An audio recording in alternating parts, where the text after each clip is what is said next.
বর্তমান বাংলাদেশের পরিস্থিতি নিয়ে কি বলছেন আব্দুর রাজ্জাক বিন ইউসুফের ছেলে আব্দুল্লাহ বিন আব্দুর রাজ্জাক। কিছুক্ষণ আগে তিনি তার ভেরিফাইড ফেসবুক পেজে গুরুত্বপূর্ণ লাইভে এসে সাধারণ জনগণের নিকট নসিহত পেশ করেন, উপদেশ প্রদান করেন। চলুন জেনে নিই বিস্তারিত। আসসালামু আলাইকুম ওয়া রাহমাতুল্লাহি ওয়া বারাকাতুহু। আলহামদুলিল্লাহি ওয়াহদাহু ওয়াসসালাতু ওয়াসসালামু আলা মান লা নাবিয়্যা বা'দাহু। প্রশংসা আল্লাহ সুবহানাহু ওয়া তাআলার জন্য, শান্তি অবতীর্ণ হোক মুহাম্মদ সাল্লাল্লাহু আলাইহি ওয়াসাল্লামের প্রতি। বর্তমান বাংলাদেশ তার ইতিহাসের এক ক্রান্তি লগ্নে এসে দাঁড়িয়েছে। দীর্ঘ 15 বছরের স্বৈর শাসনের বিদায়ের মাধ্যমে আজ ছাত্র জনতার বিপ্লবের যে আনন্দ, এমন কিছু দৃশ্য আমরা দেখতে পাচ্ছি এবং শুনতে পাচ্ছি যা চরম হৃদয় বিদারক এবং কষ্টদায়ক। বিশেষ করে সমগ্র দেশে পুলিশ বাহিনীর অনুপস্থিতি এবং সেনাবাহিনীর নির্বিকার ভূমিকা এবং মানুষের উল্লসিত আনন্দে যেভাবে সমগ্র দেশের বিভিন্ন অঞ্চলে স্বাভাবিক নিরাপত্তা বিঘ্নিত হয়েছে, জান ও মালের নিরাপত্তা বিঘ্নিত হয়েছে, তা বাংলাদেশের ভবিষ্যতের জন্য কখনোই কল্যাণকর নয়। আমি সকলকে, যারা আমার এই লাইভটি দেখছেন, দেশের প্রত্যেক মানুষকে, যারা বাংলাদেশকে ভালোবাসেন, প্রিয় দেশবাসীকে মুদাত্ত আহ্বান জানাতে চাই যে আমাদের নবী মুহাম্মদ সাল্লাল্লাহু আলাইহি ওয়াসাল্লাম তার চরম শত্রুদের প্রতি ক্ষমা প্রদর্শন করেছেন। আমরা গত 15 বছর যে জুলুম অত্যাচার সহ্য করেছি, তার চেয়ে ভয়ঙ্কর জুলুম অত্যাচার সহ্য করার পরেও তিনি, মানুষ যখন তার বিজয় হয়েছে, তখন তিনি ক্ষমা সুন্দর দৃষ্টিতে দেখেছেন। ক্ষমা আল্লাহ সুবহানাহু ওয়া তাআলার গুণ, ক্ষমা নবীদের গুণ, ক্ষমা মুহাম্মদ সাল্লাল্লাহু আলাইহি ওয়াসাল্লামের। রাসূল সাল্লাল্লাহু আলাইহি ওয়াসাল্লাম বলেন, আল মুসলিমু মান সালিমা আল মুসলিমু মিন লিসানিহি ওয়া ইয়াদিহি। মুসলমান সেই যার হাত এবং যার মুখ থেকে অন্য মুসলমান নিরাপদ থাকে। যার হাত থেকে এবং যার মুখ থেকে অন্য মুসলিম নিরাপদ থাকে। তথা আজকে আপনি যদি কোথাও গিয়ে, সেটা আপনার যতই শত্রু হোক, তাদের বাড়িতে লুট করা, তাদের জিনিসপাতি নিয়ে যাওয়া বা কোথাও অগ্নিসংযোগ করা, সে আপনার যতই চিরন্তন শত্রু হোক, এটি কখনোই ইসলাম সমর্থিত নয়। চরম গুনাহের কাজ, হারাম কাজ, অন্যায় কাজ। এই জন্য মুদাত্ত আহ্বান জানাবো, যারা এই ধরনের কাজে যুক্ত আছেন বা আপনার আশেপাশে কেউ যুক্ত আছে, আপনারা তাদের নিবৃত্ত করুন। আল আমরু বিল মারুফ ওয়ান নাহই আনিল মুনকারের ভূমিকা পালন করুন। এখন যেহেতু দেশে কোনো আইন শৃঙ্খলা রক্ষাকারী বাহিনী নেই, অতএব সৎ কাজের আদেশ এবং অসৎ কাজে বাধা প্রদানের যে জিম্মেদারি মুসলমানদের উপর আছে, তা প্রত্যেক মানুষকে জরুরি ভিত্তিতে পালন করতে হবে। মানুষকে সৎ কাজের আদেশ দিতে হবে, অসৎ কাজে বাধা দিতে হবে। এই মুহূর্তে যদি আপনারা জরুরি ভূমিকা না গ্রহণ করেন সৎ কাজে আদেশ এবং অসৎ কাজে বাধা প্রদানের, তাহলে আমরা হয়তো যেই স্বাধীনতার স্বাদ নিচ্ছি, এই স্বাধীনতার স্বাদ হয়তো আমরা হারিয়ে ফেলব। সম্মানিত উপস্থিতি, আমরা গত 15 বছর যে বিভেদের রাজনীতি দেখেছি, মুক্তিযোদ্ধা এবং রাজাকার নামে যে বিভেদের রাজনীতি, তা আমাদের এই দেশকে ধ্বংস করে দিয়েছে, অভাবনীয় ক্ষতি এবং অপূরণীয় ক্ষতি করে দিয়েছে। আমরা আর বিভেদের রাজনীতি দেখতে চাই না। অথবা উদাত্ত আহ্বান জানাবো, যারা বিজয়ী হয়েছেন, যারা আনন্দিত হয়েছেন, যারা উল্লসিত হয়েছেন, যারা গত 15 বছর মাজলুম হয়েছেন, তারা আল্লাহর সন্তুষ্টি অর্জনের জন্য ধৈর্য ধারণ করুন। বিভেদ করে প্রতিপক্ষের প্রতি প্রতিশোধ পরায়ণ হয়েন না। ইসলামের সবচেয়ে ভয়ঙ্কর এবং সবচেয়ে কঠিন হচ্ছে মানুষের জান এবং মাল। আপনার সকল গুনাহ ক্ষমা হয়ে যাবে, কিন্তু জান এবং মালের গুনাহ কিন্তু ক্ষমা হবে না। আল্লাহ সুবহানাহু ওয়া তাআলা অতি ন্যায়পরায়ণ, তিনি এটার বিচার করবেনই করবেন। অতএব এটা থেকে সর্বোচ্চ সতর্কতা অবলম্বন করুন। যারা এই দেশকে ভালোবাসেন, আমাদেরকে ভালোবাসেন, তারা আজ সৎ কাজের আদেশ এবং অসৎ কাজের ভূমিকা অবতীর্ণ হন। আপনার নিকটবর্তী যারাই এই ধরনের কাজে লিপ্ত হচ্ছে, তাদেরকে বাধা প্রদান করেন, তাদেরকে সৎ কাজের আদেশ দেন, অসৎ কাজে বাধা দেন। এবং দ্বিতীয় যে বিষয় নিয়ে সমগ্র দেশে প্রচুর আলোচনা হচ্ছে, সেটা হচ্ছে বিধর্মীদের উপাসনালয়। রাসূল সাল্লাল্লাহু আলাইহি ওয়াসাল্লাম বলেন, মান কাতালা মুআহাদান, মুসলমানদের সাথে চুক্তিবদ্ধ অবস্থায়, মুসলমান সরকারের নিরাপত্তা নিয়ে জিম্মি যারা দেশে বসবাস করে, মুসলিম দেশে বসবাস করে, এরকম যে কোনো বিধর্মী স্বাধীনভাবে তার ইবাদত এবং তার উপাসনা করার অধিকার পাবে। কেউ যদি কোনো মুসলিম রাষ্ট্রে বসবাসরত কোনো চুক্তিবদ্ধ কোনো জিম্মি অমুসলিমকে হত্যা করে, রাসূল সাল্লাল্লাহু আলাইহি ওয়াসাল্লাম বলেছেন, সে কখনোই জান্নাতের গন্ধ পর্যন্ত পাবে না। কি ভয়ঙ্কর, কি ভয়াবহ কথা! অতএব আমরা যদি মুসলিম হয়ে থাকি, আমরা যদি রাসূল সাল্লাল্লাহু আলাইহি ওয়াসাল্লামের প্রতি বিশ্বাস করে থাকি, পরকাল দিবসের প্রতি বিশ্বাস করে থাকি, তাহলে কোশ্চিনকালে আমরা কোনো মন্দিরে আঘাত করতে পারি না, কোনো হিন্দু বিধর্মী ভাইয়ের প্রতি আঘাত করতে পারি না। বরং এখানেও আপনাদের সৎ কাজের আদেশ এবং অসৎ কাজের ভূমিকা গ্রহণ করতে হবে। নিকটস্থ যে কোনো বিধর্মীদের উপাসনালয় সংরক্ষণের ব্যবস্থা করতে হবে। এবং আমরা নিজেরাও ইতিমধ্যে উদ্যোগ নিয়েছি আমাদের প্রতিষ্ঠানের পক্ষ থেকে। আমাদের যে 300-র অধিক মসজিদ রয়েছে বা 4-এর অধিক প্রতিষ্ঠান রয়েছে, সেগুলো থেকে আমরা দিক নির্দেশনা দিয়ে দিয়েছি। এবং যারা এই মুহূর্তে আমাদের লাইভ দেখছেন এবং যারা এই দেশকে ভালোবাসেন, বাংলাদেশকে ভালোবাসেন, তাদের উদাত্ত আহ্বান থাকবে, এই ক্রান্তি লগ্নে দেশের এই যে শান্তি এবং শৃঙ্খলা ভেঙে পড়েছে, এই ক্রান্তি লগ্নে আপনারা নিজ নিজ দায়িত্বে নিজের পার্শ্ববর্তী অঞ্চলে সৎ কাজের আদেশ এবং অসৎ কাজে বাধা দেওয়ার উদ্যোগ গ্রহণ করুন এবং এই দেশকে রক্ষা করুন। তৃতীয় যে বিষয়টি আমি আপনাদের কাছে তুলে ধরতে চাচ্ছি সেটি হচ্ছে, ইসলামের দৃষ্টিতে 1 সেকেন্ডের জন্য নেতাবিহীন থাকা জায়েজ নয়। 1 সেকেন্ডের জন্য নেতাবিহীন থাকা ইসলামের দৃষ্টিতে হারাম।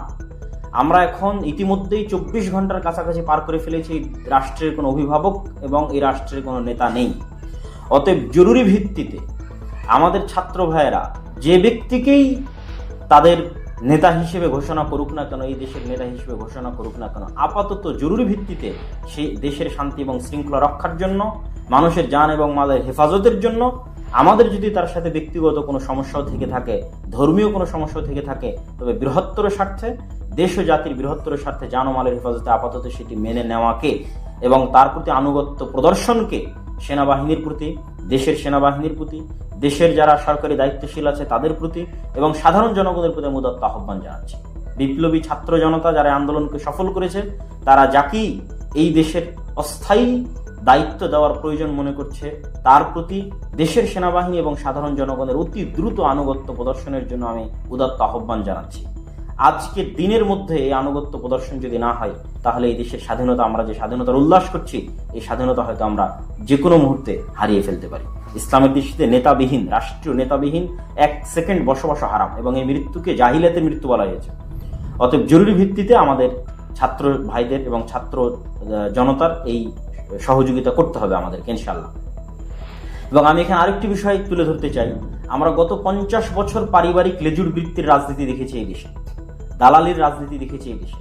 আমরা ফ্রেশ ব্লাডকে সুযোগ দিতে চাই। আমি দেশের মানুষের প্রতি উদাত্ত আহ্বান জানাবো, যেই ছাত্র জনতা আমাদের এই বিপ্লবকে, আন্দোলনকে সাকসেসফুল করেছে, স্বৈরাচারী শাসন থেকে আমাদেরকে মুক্তি দিয়েছে, আমরা এই ফ্রেশ তরুণ ছাত্র ব্লাডকে সুযোগ দিই একবার দেশ পরিচালনার জন্য এবং দেশের দেখাশোনার জন্য, দেশের দায়িত্ব পালনের জন্য। এই আহ্বানটুকু আমি অবশ্যই রাখবো দেশের মানুষের প্রতি, যে তরুণ এবং ফ্রেশ ব্লাডকে আমাদের সুযোগ দেওয়া উচিত। চতুর্থ অথবা পঞ্চমত, ছাত্র ভাইদের প্রতি, বিপ্লবী ছাত্র ভাইদের প্রতি যারা আন্দোলন সফলে নেতৃত্ব দিয়েছেন, যারা এটির সাথে সম্পৃক্ত ছিলেন, সারা বাংলাদেশের বিশ্ববিদ্যালয়, কলেজ এবং স্কুলের ছাত্র ভাইদের প্রতি আমার উদাত্ত আহ্বান থাকবে যে 1971 সালে ভারতের সহযোগিতায় দেশ স্বাধীন করে গত 53 বছর যাবৎ তাদের কৃতজ্ঞতার নামের যে দাসত্বের গ্লানি আমরা বহন করেছি, কথায় কথায় যে আমরা নাকি একাই স্বাধীন হতে পারতাম না, ভারত আমাদের স্বাধীন করে দিয়েছে, এই এবং পাকিস্তান সেনাবাহিনী আমাদের কাছে আত্মসমর্পণ না করে ভারতের সেনাবাহিনীর কাছে আত্মসমর্পণ করেছে, এই যে গ্লানি গত 53 বছর যাবৎ জাতি হিসেবে আমাদের বহন করতে হয়েছে। আল্লাহ শুকরিয়া আদায় করি যে এই ছাত্র জনতার যে বিপ্লব আজ বিজয়ী হয়েছে এবং স্বৈরাচারের যে পতন হয়েছে, এটি বিদেশি কোনো সহযোগিতায় সম্পূর্ণ হয়নি, ফালিল্লাহিল হামদ। এমনকি নির্বাচনের পূর্ব মুহূর্তে এই আধুনিক বিশ্বের সুপার পাওয়ারের যে সহযোগিতার মাধ্যমে এই স্বৈরাচার থেকে মুক্ত হওয়ার চেষ্টা ছিল, সেটিও তখন সফল হয়নি। ফলত আমি মনে করি যেই ছাত্র জনতা আজকে এই বিপ্লব সফল করেছে, তাদের বিদেশি কোনো শক্তির প্রতি দায়বদ্ধ এবং কৃতজ্ঞতা থাকার ন্যূনতম প্রয়োজন নাই। তারা এই দেশের মানুষের 4 শতাধিক মানুষের রক্তের উপর ভিত্তি করে আজকের এই বিজয় তারা ছিনিয়ে এনেছে। অতএব তাদেরকে দায়বদ্ধ থাকতে হবে এই দেশের সাধারণ ছাত্র জনতার প্রতি, বিদেশি কোনো শক্তির প্রতি না। অতএব আমি ছাত্র ভাইদের প্রতি উদাত্ত আহ্বান জানাতে চাই, আপনারা স্বতন্ত্র এবং স্বাধীনভাবে যে বিজয় ছিনিয়ে এনেছেন, এই বিজয়কে কখনোই কোনো বিদেশি শক্তির দাসত্বের জন্য এবং তাদের কৃতজ্ঞতার জন্য এই গ্লানি জাতির উপর চাপিয়ে দিবেন না। দেশের সাধারণ জনগণ জীবন দিয়েছে, ছাত্র জনতা জীবন দিয়েছে, আপনাদের আমানত হচ্ছে যতক্ষণ আপনারা এই দেশের যে কোনো পর্যায়ে দায়িত্ব পালন করবেন বা আপনাদের এই সংগ্রাম অব্যাহত থাকবে, আপনাদের এই দায়বদ্ধতা যেন শুধুই বাংলাদেশের সাধারণ ছাত্র জনতার প্রতি থাকবে। পরিশেষে আমি প্রবাসী ভাইদের প্রতি উদাত্ত আহ্বান জানাতে চাই যে বাংলাদেশের যে ভয়াবহ অর্থনৈতিক অবস্থা, দেউলিয়াত্বের দ্বার প্রান্তে দাঁড়িয়ে আছে বাংলাদেশ, সেটি থেকে আপনারাই উদ্ধার করতে পারেন। যেহেতু নতুন সরকার গঠিত হতে যাচ্ছে, আশা করি অবশ্যই কল্যাণকর কিছু হবে। আপনারা অবশ্যই আপনাদের রেমিটেন্সের প্রবাহ বাড়িয়ে দিন বাংলাদেশের উদ্দেশ্যে এবং বিশেষ করে ইউরোপ এবং আমেরিকায় যে উচ্চ শিক্ষিত আমাদের যে ব্রেন ড্রেন হয়েছে, আমাদের দেশের মেধাবীরা গত 50 বছর যাবৎ এই দেশে মূল্যায়ন না পেয়ে ইউরোপ এবং আমেরিকায় যে পাড়ি জমিয়েছে, আমি উদাত্ত আহ্বান জানাবো নবগঠিত সরকারের প্রতি যে আপনারা এই মেধাগুলোকে মূল্যায়ন করবেন। আর আমাদের দেশ থেকে যে মেধাবী সন্তানেরা বিদেশে চলে গেছে তাদের প্রতি উদাত্ত আহ্বান জানাবো, যদি আপনারা এই দেশের জন্য কাজ করার সুযোগ পান তাহলে অবশ্যই বিদেশের উন্নত জীবন ছেড়ে দিয়ে বাংলাদেশের এই মাতৃভূমির প্রতি ভালোবাসার টানে এই কাজ করার সুযোগ হয়তো বারবার আসবে না। আপনারা যার যে সেক্টরে মেধা আছে সেই মেধা নিয়ে বাংলাদেশের উন্নয়নের জন্য ঝাঁপিয়ে পড়ুন এবং ঝাঁপিয়ে পড়ার নিয়ত রাখুন। আর নবগঠিত সরকারের প্রতি উদাত্ত আহ্বান জানাবো যে আপনারা লেজুর ভিত্তিক মানুষের, যেহেতু এই আন্দোলনের শুরুই হয়েছিল কোটার বিরোধী তথা যোগ্যতা এবং মেধাকে মূল্যায়ন করা, অতএব প্রবাসে যে সমস্ত গত 50 বছর যে মেধাবীরা এই দেশ থেকে পাচার হয়ে বিভিন্ন দেশে চলে গেছে, আপনারা সেই সমস্ত মেধাবীদের মূল্যায়ন করবেন।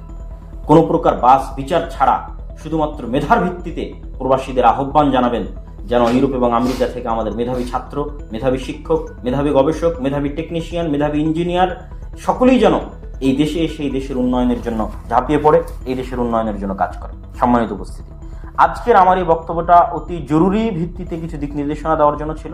আমি যেটি গত পোস্টে আমি আপনাদের বলেছিলাম যে আমি অচিরেই ভবিষ্যৎ বাংলাদেশের রূপরেখার জন্য আমার মাথায় যে চিন্তা ভাবনা আছে সেটি লিখিত আকারে এবং ভিডিও বক্তব্য আকারে আপনাদেরকে দিব।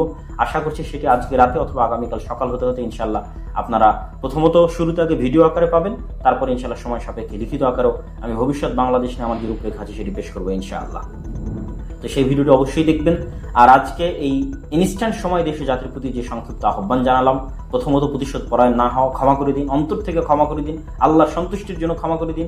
দেশের রাষ্ট্রীয় সম্পদ ধ্বংস করিয়েন না, মানুষের অন্যের সম্পদ ধ্বংস করিয়েন না। কে আপনার প্রতি 15 বছর জুলুম করেছে সেটা দেখিয়েন না। আমরা 15 বছর মুক্তিযোদ্ধা রাজাকারের বিভেদ দেখে এসেছি। দয়া করে এই বিভেদ থেকে, এই রাজনীতির বিভেদ থেকে বাংলাদেশকে মুক্তি দিন। বাংলাদেশে মানুষের শান্তিপূর্ণ বসবাসের একটা পরিবেশ তৈরি করে দিন। দ্বিতীয়ত, যারা আমার বক্তব্য দেখছেন বাংলাদেশকে ভালোবাসেন, তারা আল আমরু বিল মারুফ ওয়ান নাহি আনিল মুনকারের দায়িত্ব পালন করুন। এটাই সুযোগ দায়িত্ব পালন করার। এখন দেশে আইন শৃঙ্খলা রক্ষাকারী বাহিনী, আইন শৃঙ্খলা পরিবেশ ভেঙে পড়েছে। আপনারা নিজ নিজ দায়িত্বে আপনাদের পার্শ্ববর্তী যেখানে অন্যায় হচ্ছে সেখানে প্রতিরোধ করেন এবং বিধর্মীদেরকে নিরাপত্তা প্রদান করেন। এবং আমরা উদ্যোগ নিয়েছি, আপনারা উদ্যোগ নিন। আল আমরু বিল মারুফ ওয়ান নাহি আনিল মুনকারের এই উদ্যোগে আমি আপনাদেরকে সহযোগিতা করার উদাত্ত আহ্বান জানাচ্ছি। এবং পাশাপাশি অতি দ্রুত যে সরকারি ঘোষণা হোক না কেন, ছাত্র জনতা যে সরকারি ঘোষণা দিবে তাকে আমরা পছন্দ করি অথবা না করি সেটা আমরা পরে দেখব, কিন্তু এখন আনুগত্যের প্রয়োজন। সেনাবাহিনী আনুগত্য করুক, দেশের সাধারণ জনগণ আনুগত্য করুক।